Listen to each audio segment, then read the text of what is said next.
Žinot, kad krikščioniška veikla taip pat gali tapti stabas, kuris atitraukia nuo Dievo. Izaijo 30 skyrius, 15 eilutė.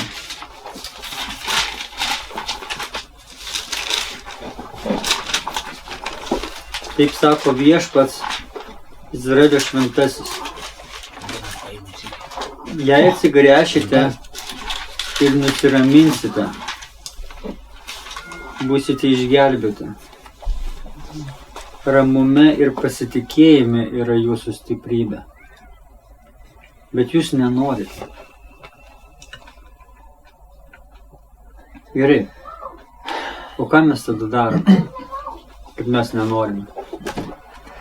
Mes norime eiti į Biblijos institutą, mes norime eiti šlovinimo repeticijas, mes norime eiti maldos susirinkimas, mes norime eiti evangelizaciją, mes norim turėti tarnystę, mes norime gaminti, nežinau, ten kažką, puokštės, vėliavas ir dar kažką, tai šlovinti Dievo kiekvieną akimirką, mes norime. Ir tada mums klausimas toksai, ar aš turiu kada sustoti ir pasidžiaugti, kad esu Dievo. Tiesiog valandą laiko. Nedaryti nieko. Ryte. Tiesiog sustoti ir nieko nedaryti. Nes ar mano gyvenimas, ar jisai yra indo, kurį Dievas naudoja, ar indo, kuris save naudoja. Suprantat? Mes galim tapti indu, kuris save naudoja. Jisai daro viską, kas yra dievota. Jisai pernešioja Biblijos eilutes, jis pernešioja giesmes, jisai pernešioja geras knygas, jisai pernešioja ten iniciatyvas, jisai pernešioja ten kažkokius prabudimus, judėjimus, ten ką jis tik tai nedaro. Jisai pernešioja maistą babutėm, vargšam ir ten dar kam nors. Jis viską daro, jisai yra Dievo indas, bet savo plane naudojamas. Ir mano planas yra labai dievotas. Tenai nėra nešvankybių, keiksmažodžių, tenai nėra kvailų anekdotų, tenai nėra kažkokių pasakyk ne vargstančiam. Ten viskas yra labai gražu, viskas labai tvarkinga. Bet ar tenai Dievas tai daro, ar aš tai darau? Čia yra klausimas. Ir kaip man ištirti dabar? Kaip man sužinoti? Tai testas yra toksai, kada aš išjungiu viską.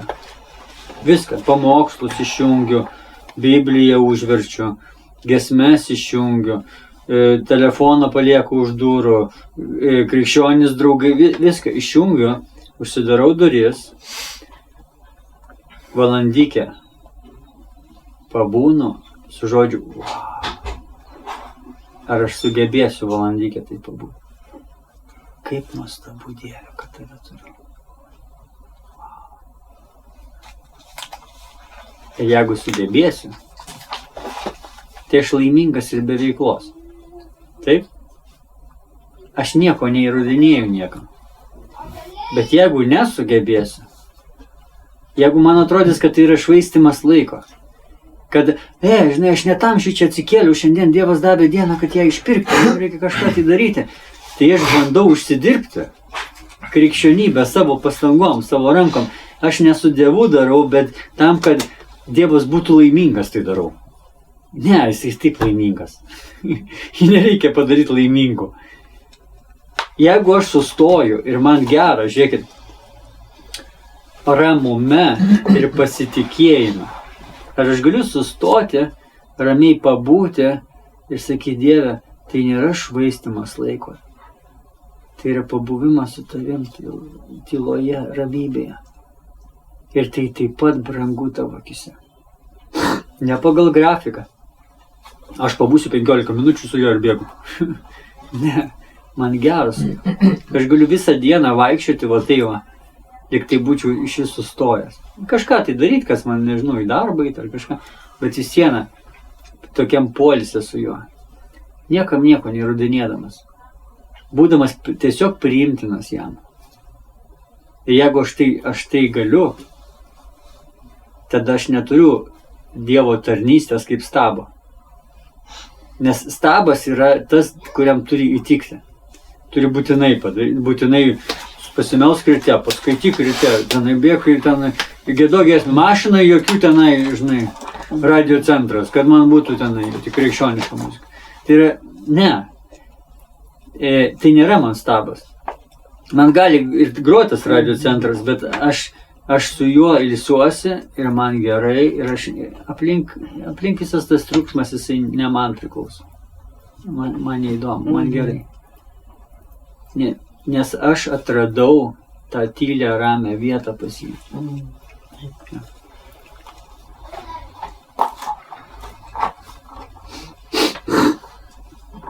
Kiekvienas stabas, jisai yra kaip magnetas. Jam reikia labai daug dėmesio. Labai daug. Jisai suvalgo mano visą dieną ir galiausiai jam dar nepakako. O gyvenimas su Dievu, jisai, galim sakyti, jis nesuvalgo visos dienos, jis nesuvalgo viso gyvenimo, bet jisai yra maloniausia, ką esu turėjęs, pakol dariau visą kitą. Aš ėjau į darbą, bet man buvo taip šilta su juo.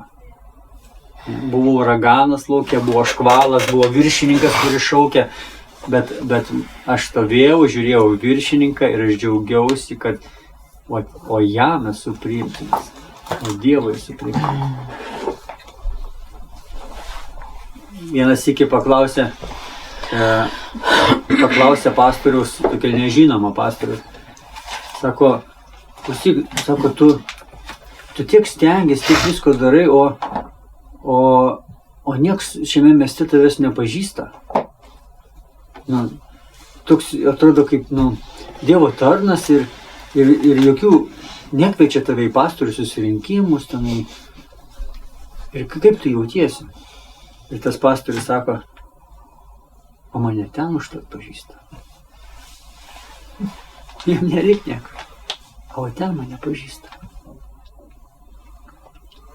Ir jisai atrado esmę. Jam nereikia, kad ten jam plotų, žinai, čia dar, čia pastorius, pasilankusi 3 žmonės, ar 300 žmonių, koks skirtumas. Bet o ten mane pažįsta.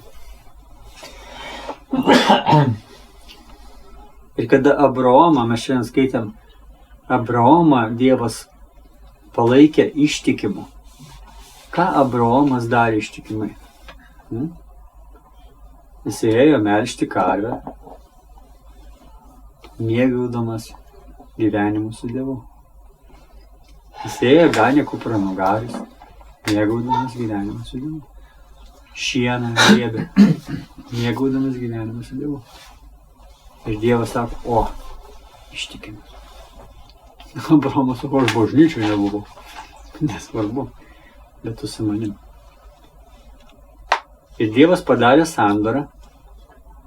Ir visi angelai danguje sakė, wow, čia Abraomas, su kuriuo Dievas padarė sandorą. O Abraomas buvo visų tautų tėvas, neturėdamas nė vieno vaiko. Ir Dievas pažadėjo, jisai bus visų tautų tėvas. Praeina metai, nėra vaiko, 2 metai, 3 metai, 30 metų nėra vaiko, 40 metų. Visų tautų tėvas. Ir ką daro Abraomas po 40 metų? Būdamas visų tautų tėvas, neturėdamas nei vieno vaiko. Dievas pažadėjo. O ką Dievas pažadėjo, tą ir įvykdys. Ką Abraomas daro? Pats pasistengė. Tada atėjo jo žmona, turėjo genialią idėją. Sako, matai, tu visų tautų tėvas, o vaikų nėra. O užtat tarnaitė ir graži tarnaitė. Abraomai graži tarnaitė. Graži tarnaitė. Šiandieną įtarkim, kad nieks nebuvo, gerai? Eik pas tarnaitę. Ir jisai nuėjo pas tarnaitę. nes ne visi patarimai pas žmoną teisingi. Jis nuėjo pas tarnaitę. Jūs žinot, kas gimė? Gimė vergų tėvas. Nes tas vaikas, kuris gimė per tarnaitę, jisai buvo prakeiktųjų kartos tėvas. Nes gimė iš nuodėmės, o ne iš paklusnumo. Izmaelis. Ja. Ir tada gimė tas vaikas ir tam vaikui jisai užaugo, praėjo, kiek metų praėjo? Dar daug metų praėjo. 14 metų. Ir tada Abraomui buvo 99, o Sarai buvo 90 žmonai. Ir Dievas sako, aš sakiau, kad būsiu visų tautų tėvas, jo? Tai už metų gims tavo vaikas. Sarai buvo juokingiausia diena gyvenime. 99 metų. Abraomas irgi nekvailys dar buvo, 99 metų. Daug omegos gėrė turbūt. Jo, ir jisai sako, klausyk, Dieve, aš suprantu, tu sukūrei viską, žinai, viskas veikia, išskyrus Saros gimdymo tas procesas senai nebeveikia, jeigu nepastebėjai. Apskritai niekada neveikia. Jo.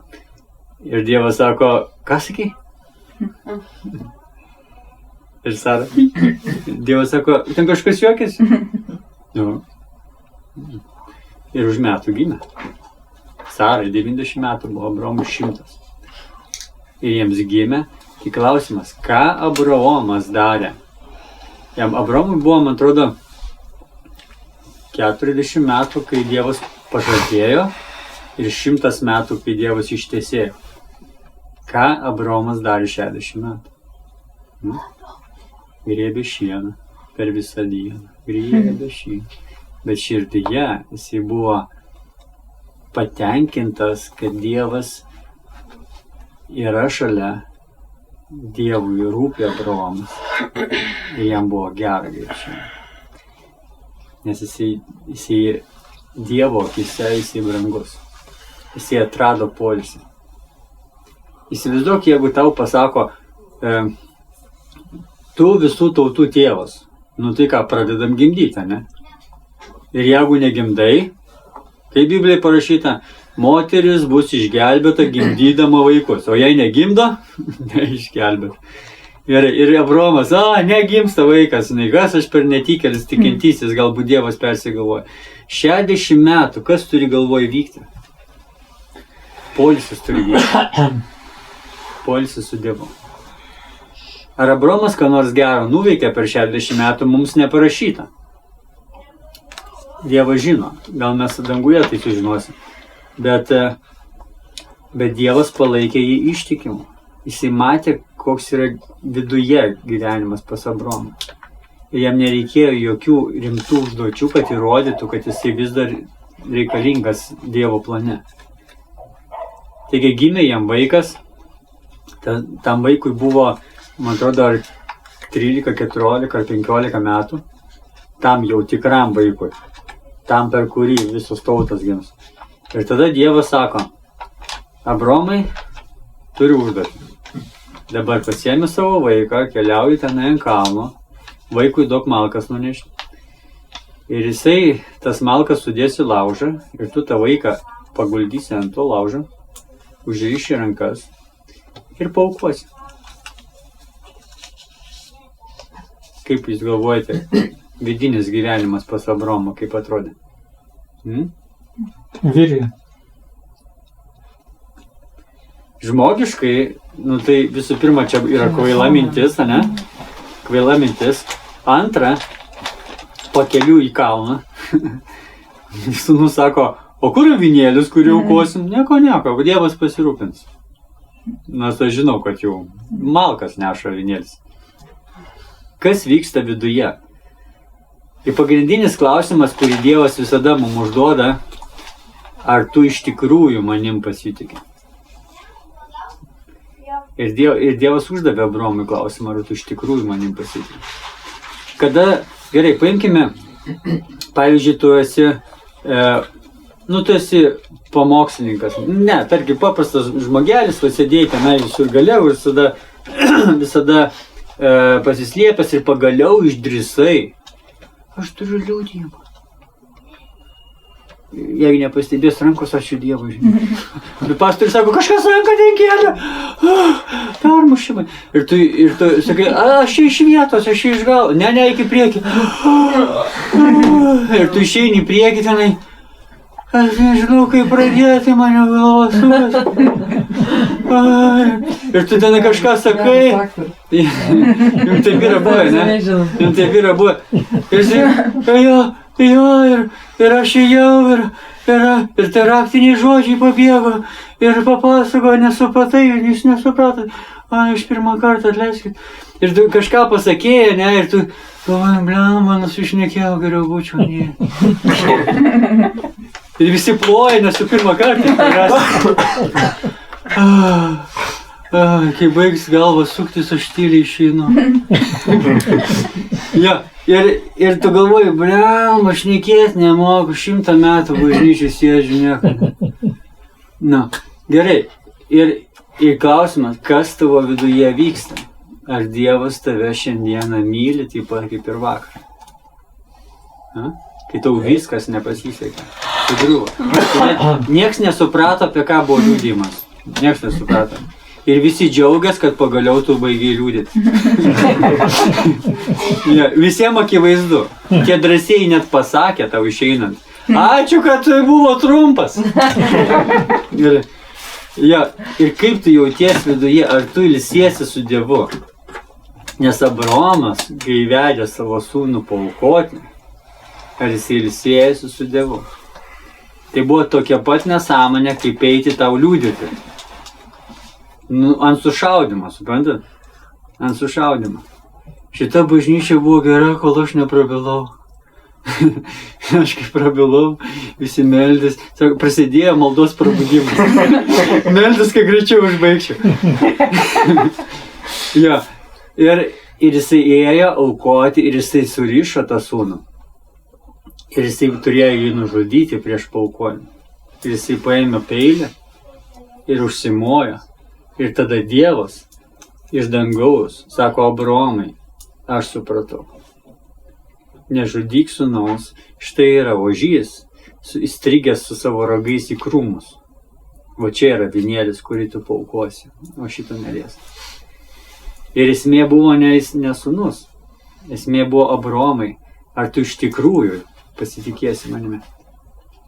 Taigi, kada mes turime, ar tai būtų tarnystė, ar tai būtų kažkoks uolumas dėl Dievo, nežinau, savidisciplina, ar mes ilsime su Dievu. Nes ta savidisciplina gali pavesti, gali sugriūti, gali nepasisekti. Ar aš tapau blogesnis tikintysis? Nes mes krentam daug sykių, ne? Aš šiandien skaitom. Krentam, bet ar tu tapai mažiau mylimas? Ar poilsis sudrebėjo? Tarp kitko, tikintysis, kuris negali pabūti tyloje su Dievu, jisai dar neatėjo pas Dievą. Jis tiesiog dar neatėjo. Įsivaizduokit, čia yra Dievas, ne? Ir tikintysis sako, pas Dievą. Ir taip, ir niekada neateina. Visą gyvenimą jis varo. Ir tai sako, stop. Ir taip ratas didėjo, ne, arčiau. Ir jis tai sukasi, ir jis niekada ne. Dievas sako, kaip aš tai apkabinsiu, kad taip lieki. Kaip apkabinsiu? Ir tu niekada neatėjai. Ir todėl bažnyčia, kuri turi labai daug veiklos, su kuria užgožia viską, ten gali būti Dievas jau išėjęs. Nes jie turi programą. Jiems nereikia Dievo. Dievas davė programą, Dieve jau gali eiti, mes turim programą. Ir ta programa padaro iš tikro pasitikėjimo Dievu į religiją. O religija yra darbų programa, norint įtikti Dievui. Religija yra mirusi. Jis niekam nereikalinga. Tai yra bjauriausias dalykas kokį Dievas bažnyčiai gali matyti. Yra religija.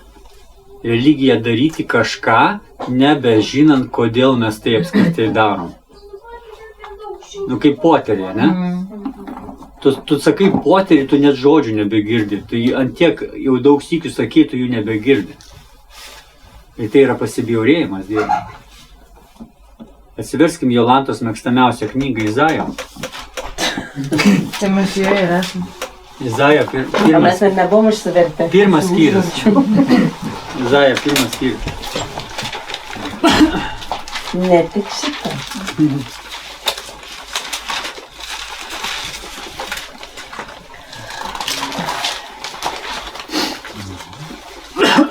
Izaijo pirmas skyrius ir eilutė 10.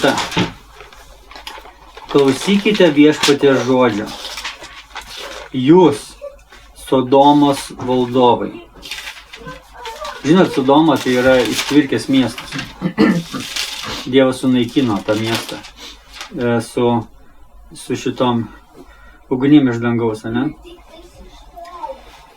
Išgirsk mūsų Dievo įstatymą Gomoros tauta. Sodoma ir Gomora, ne? Kartu abudu sunaikino miestą. Kam, Dievas sako, kam man daugybė jūsų aukų, sako viešpats. Kas liepia aukoti? A? Kas liepia aukoti? Dievas liepia aukoti. Ir Dievas klausia, kam man jūsų daugybė? Ar jis tai sakė daug aukoti? Jie nebežino, kodėl jie aukoja. Jiem pasakė aukoti, jie žinojo, kodėl, už nuodėmes. Ir jie paaukojo vienąsyk, antrąsyk, bet paskui taip įsibėgėjo, kad jau ten skerdė, nebežinojo, dėl ko ten skerdžia. Ir Dievas sako, alio, alio, ką jūs čia darot? Netrukdyk, mes čia šventais dalykais. Aukojam. Taip. Ką man daugybė jūsų aukų, sako viešpats. Man jau užtenka jūsų avinų, deginamųjų aukų ir penimų gyvulių taukų. Aš nemėgstu jaučių, avių ir ožių kraujo.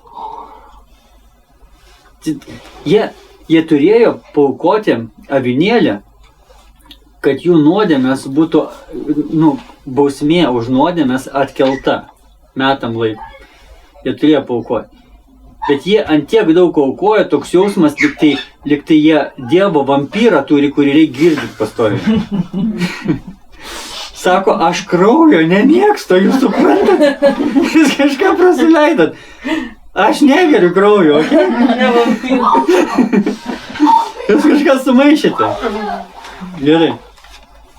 Taigi, kas reikalauja iš jūsų viso to? Kai ateinate pasirodyti man ir mindote mano kiemus. Geras klausimas, ne? Gerai. Ar jūs užduodate tokį klausimą prieš eidami į bažnyčią?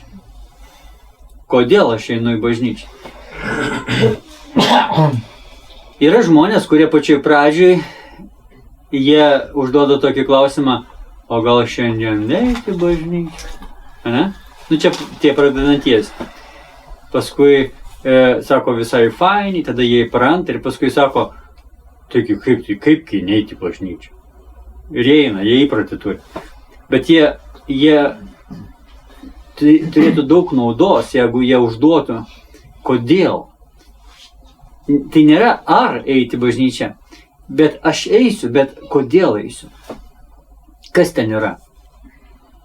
Ir Jeremijo knygui parašyta, jie ėjo paklausyti kunigo, kuris taip gražiai kalbėjo. Prie širdies tiesiog. Ir paskui jie išeidavo iš bažnyčios ir gyvendavo, kaip jie norėjo. Bet jie eidavo paklausyti, nes gražiai dainavo. Taip šildė vidai. Čia viena priežastis, ne? Ar gera priežastis? Ne, negera priežastis. Tai kodėl tu eini į bažnyčią? Aš einu, nes kaipgi krikščionis neis į bažnyčią. Irgi bloga priežastis. Tai religija vadinasi. Ne? Kada tu eini į bažnyčią ir nebežinai, kodėl eini, tu jau religijoje. Nes tu praradai esmę. Kodėl? Gerai, o kodėl mes einam bažnyčią? Pirmas dalykas, mes mylime jį ir norime, kad apie jį būtų mums dar sykį priminta. Taip, amen. Taip, kad apie jį būtų dar sykį ir dar sykį. Nes mes esame užmarštuoliai. Mūsų nešioja. Ne? Mes norim, kad būtų priminta. Gerai, jeigu aš atėjau bažnyčią ir sakau, tas pastorius žino tą pačią eilutę, tik tai vieną. O viešpatė su viešpačiukais apreišk jam antrą. Gerai. Bet ar neturėjo pastorius priminti tą pačią vieną? Matomai, tu dar negirdėjai jos.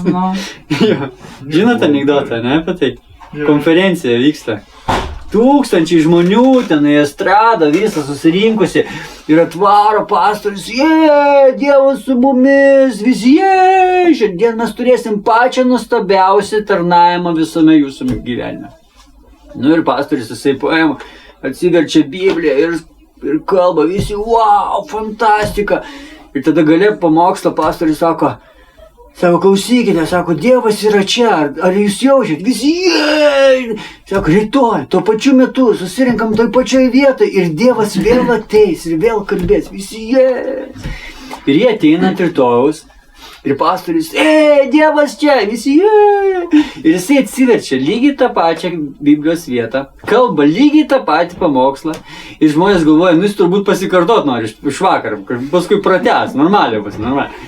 Ir praėjo pusę pamokslo ir jisai viską tą patį sako. Ir kai kurie galvoja, jau kažkas čia negerai. Su pastoriu. Mesgi atėjom, žinai, kad būtų Dievas. Ir gale pamokslo pusę jau užsisklaidė.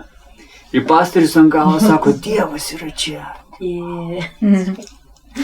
O visi tyli, nes galvoja, kas čia vyko, tie likusieji pusė. Sako, rytoj, tuo pačiu metu. Tai pačioj vietoj Dievas ateis. Wow. Ir visi. Ir ant rytojaus, iš tų tūkstančių, atėjo kelios dešimtis. Nu, vdruk kažkas negerai jam vakar buvo. Šiandien bus normaliai. Ir jis sako, Dievas yra čia, visi laukia, nu, žiūrim. Ir jis sako, atsiverskim, ir vėl tą pačią vietą. Ir jie sako, viskas aišku. Ir išsisklaidė. Vienas liko. Dar keli miegoja ten. Ir jisai kalba, žinai, tie miegantis prabudo, žiūri, čia pirma diena ar čia trečia diena. Ir tie irgi išėjo ir pastorius sako, wow, nuostabi diena. Čia buvo nuostabiausia konferencija, kokią aš esu turėjęs. Pastorius toks sužavėtas. Nu ir jisai išėjo, žinai, šviesus pradėjo gesti, jau vienas sėdė. Sako, Dieve, aš nieko nesupratau, ką tu visų to norėjai pasakyti. Ir Dievas iš dangaus sako, nusipirk įrašą.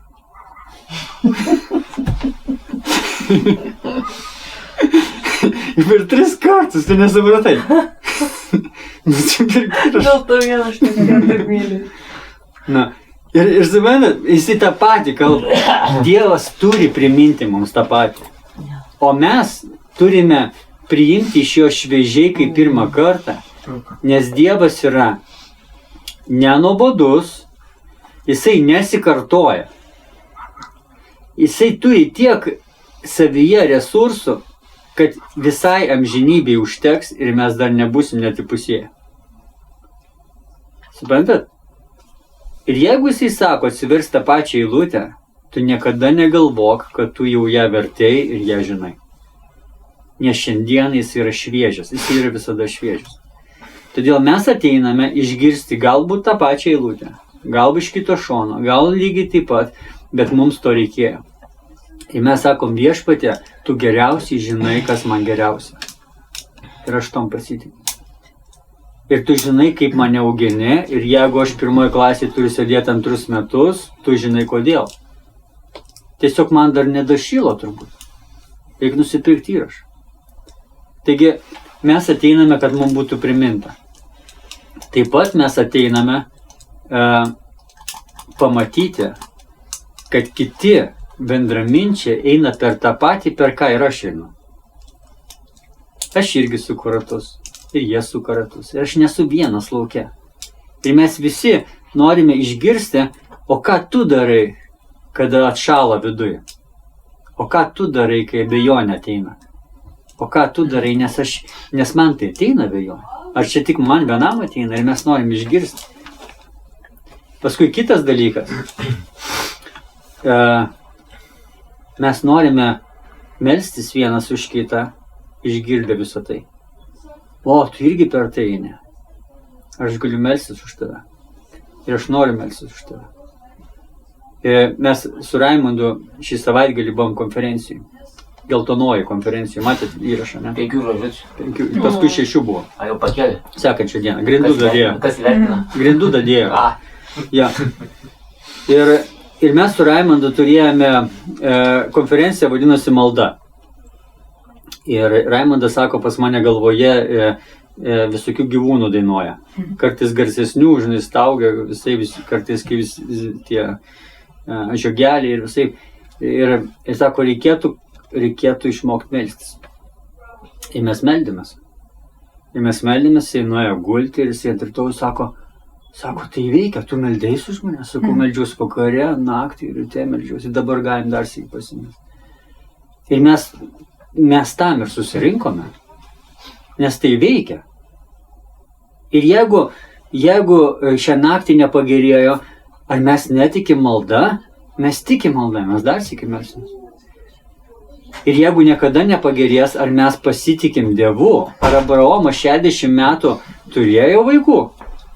Po pažado 60 metų. Ne, bet jisai vis dar laukia, kad gims vaikas. Taip. Ir mes norime melstis ir būti tie, kurie yra vienoje komandoje. Nes jeigu tu esi vienas, tau yra labai sunku. Ne? Todėl mes susirinkame. Gerai, mes biškį čia sustojame. Kas reikalauja iš jūsų 12 eilutę? Viso to, kai ateinate pasirodyti man ir mindote mano kiemus. Neaukokite man tuščių aukų. Ar matote, tos aukos, jos buvo Dievo duotos ir nebuvo tuščios, bet tapo tuščios. Nes jie nebesuprato, kodėl jie tai daro. Nebeaukokite man tuščių aukų. Tarp kitko, jeigu jūs einate į bažnyčią ir jūs nebežinot, kodėl einate į bažnyčią, tai reiškia, kad nebeikite į bažnyčią. Ne. Galbūt ateikite ir paklauskite, o kodėl kiti eina į bažnyčią, nes aš pamečiu esmę. Nes aš noriu žinoti, kodėl aš čia šiandien atėjau. Mes tam ir reikalingi vienas kitam. Taigi, smilkalai. Žinot, kas yra smilkalai? Malda yra smilkalai. Neaukokite man tuščių aukų. Smilkalai man yra pasibjaurėjimas. Maldos, Dieve, tau pasibjaurėjimas.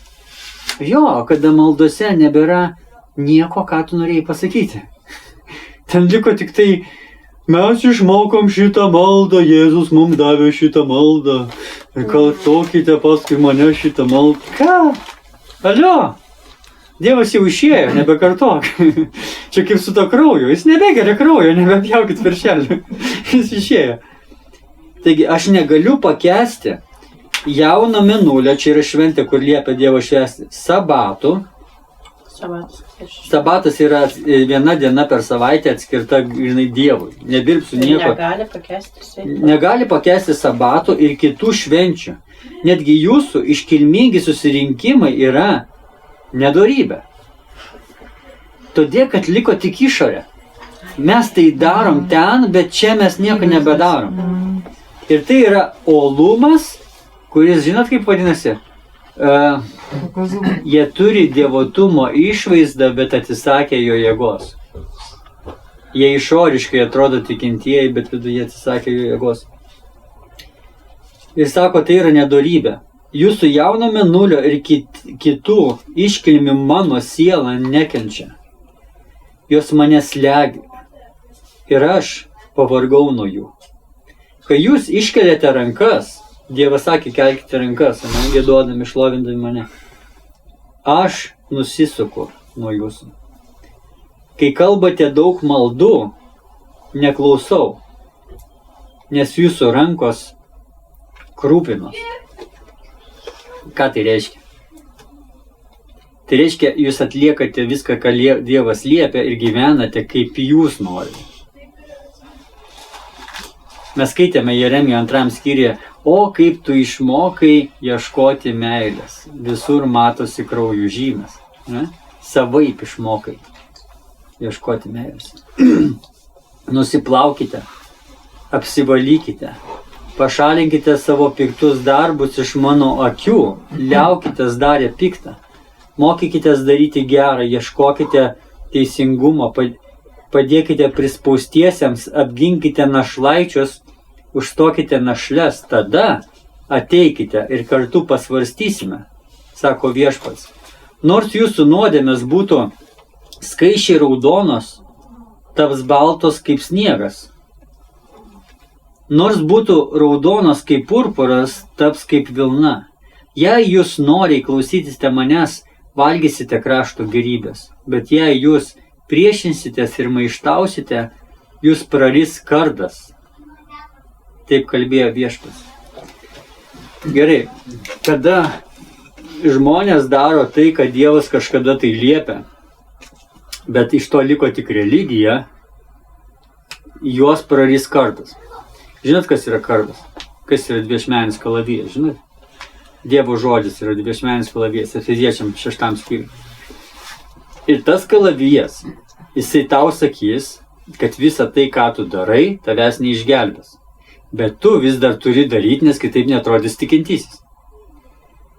Ir mes šiandien kalbėjome apie tai, kad sustok, nurimk ir nieko nebedaryk. Tiesiog pailsėk su Dievu. Ką daro mano galva tuo momentu? Ką žmonės pagalvos, aš šiandien nieko nedarau. Ar ne? Ką tu darai ryte? Nieko. Ką nieko nedarai? Kas tu per tikintysis? Nieko nedarai. Ir aš Dievo ieškau gerai. Iš tikrųjų noriu, iš tikrųjų atras Dievo. Aš nebenoriu bėgti tose žiūrkių lenktynėse. Žinot, voveraitė, kur bėga. Jin bėga, niekur nenubėga, bet jin negali sustoti bėgti, jin turi bėgti. Aš noriu atrasti Dievą, noriu susitikti su Dievu. Noriu nueiti į tą kambarėlį, užsirakinti duris, viską palikti už durą. Ir tiesiog pabūti tyliai.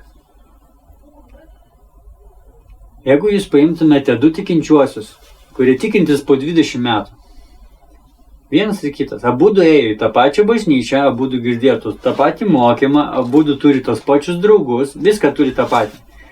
Bet vienas iš jų praleidžia laiką tyloje su Dievu, o kitas niekada. Jūs pamatysite labai didelį skirtumą tarp jų. Nes tas, kuris praleidžia laiką su Dievu, kai jisai ką nors pasako, yra Dievo jėga už to. Yra daug meilės už to. Yra laisvės dvasia, yra džiaugsmas. O kai šitas kitas pasako, ten yra įtampa, ten mums reikia, mums dar reikia. Mums reikia, nes kitaip mes apsileisti negalim.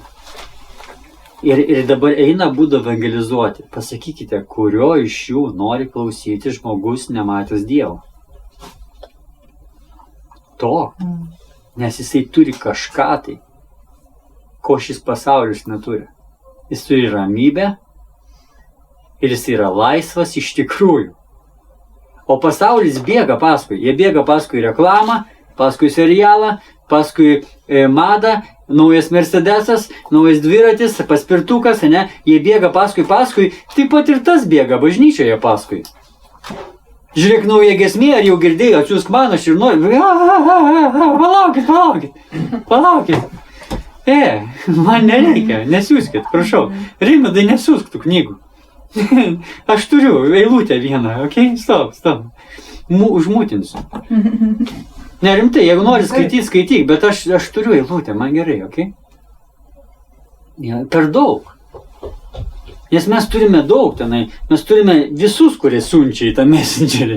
Ar skaitinu, ne? Ir galvoju, jeigu aš viską perskaityčiau, Košmaras, taigi aš nieko neperskaičiu iš tikrųjų. Aš tik praeičiau, praliekčiau tenai. Aš noriu pabūti su Dievu ir nurimti.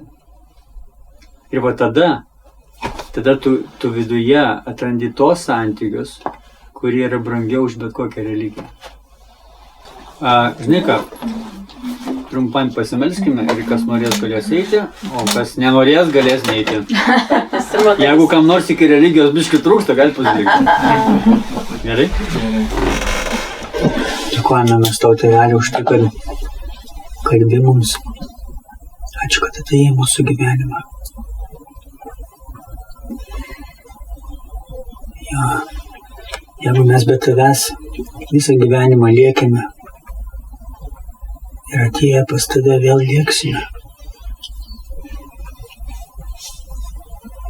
tai koks tada skirtumas?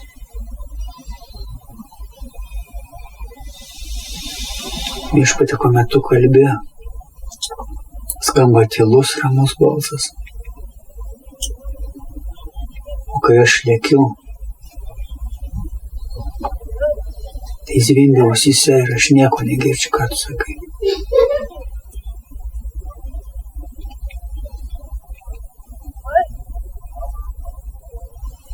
Pasaulio akyse nieko nedaryti yra tas pats, kas švaistyti. Bet tavo akyse būti su tavim yra brangiausia, ką mes galime turėti. Viską išjungti ir pabūti su tavim. Galbūt tau padėkoti. Tavim pasidžiaugti.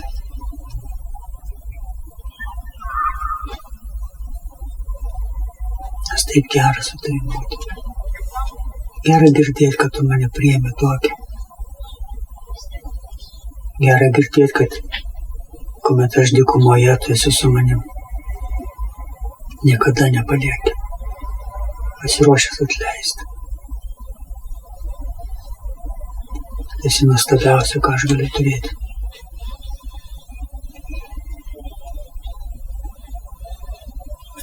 Žmonės visą gyvenimą bėgdami prisirenka pilnus kambarius daiktų ir tenai uždūsta. Kuomet aš atrandu tave, tu užpildai šį kambarį ir prasideda gyvenimas. Visi tie stabai nebereikalingi aplink. Ačiū, kad atėjai į mūsų gyvenimą. Ačiū tau. Mokink mus melstis, džiaugtis tavyje, ilsėtis, nurimti. Palaimink šio vakaro mintis. Neleisk mums įsijungti ar žaidimų, ar kompiuterio, ar televizorių. Tiesiog pamastyti apie tai, ką girdėjom. Ir ilsėtis tame. Ar mes atradom lobį? Ar verta jį šiandieną apkabinus laikyti? Ar verta šalia tavęs pabūti? Dėkojam už šį laiką. Jėzus vardu. Amen. Amen.